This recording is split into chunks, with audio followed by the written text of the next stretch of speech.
Angel Heart's staff in 1995, when the organization looked much different than it does today.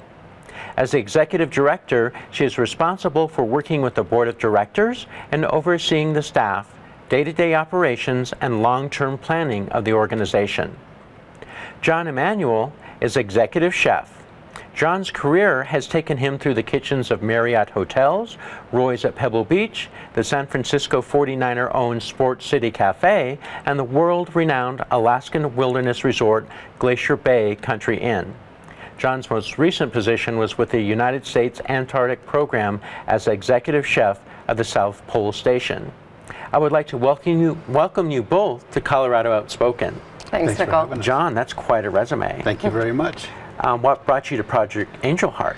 Well, I was volunteering with another organization in town, another food-related organization in town, and really got excited about giving back to the community.